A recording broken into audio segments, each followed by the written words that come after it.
പൂരം മകം പൂരം ഉത്രത്തിൻ്റെ ആദ്യത്തെ ഭാഗം, അതാണ് ചിങ്ങക്കൂർ എന്ന് പറഞ്ഞത്. ചിങ്ങക്കൂറിന് 11ാമത്തെ വ്യാഴം സഞ്ചരിക്കുന്ന സമയമാണ്.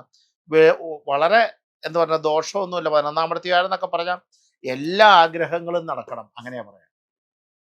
സാമ്പത്തികപരമായി വളരെ ഉയർച്ച ഉണ്ടാവുക, തൊഴിൽപരമായി വളരെ നല്ല ഉയർച്ച ഉണ്ടാവുക, നല്ല പേരുകൾ കേൾക്കുക, നല്ല പ്രശസ്തി ഉണ്ടാവുക, നല്ല നന്മയുണ്ടാവുക, നല്ല ഐശ്വര്യം ഉണ്ടാവുക, ഇങ്ങനെയുള്ള സാധനങ്ങൾക്ക് മുഴുവൻ സാധ്യതയുണ്ട്.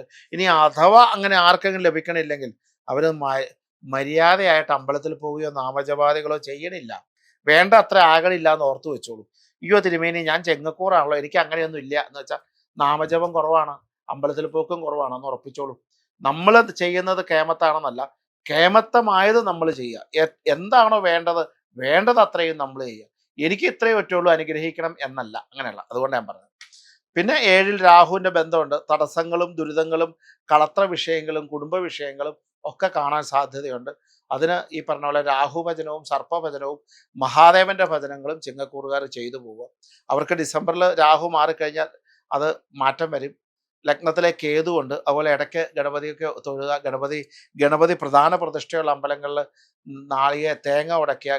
അതുപോലെ തന്നെ വിഘ്നങ്ങൾ മാറാനായിട്ട് ഗണപതി ഹോമം നടത്തുക, കറുകമാല നടത്തുക, അപ്പം വഴിപാട് കഴിക്കുക, കദളിപ്പഴം നിവേദിക്കുക, അങ്ങനെ കാര്യങ്ങളൊക്കെ ചെയ്താൽ ചിങ്ങക്കൂറുകാർക്ക് പൊതുവെ ഗംഭീരമാണ്.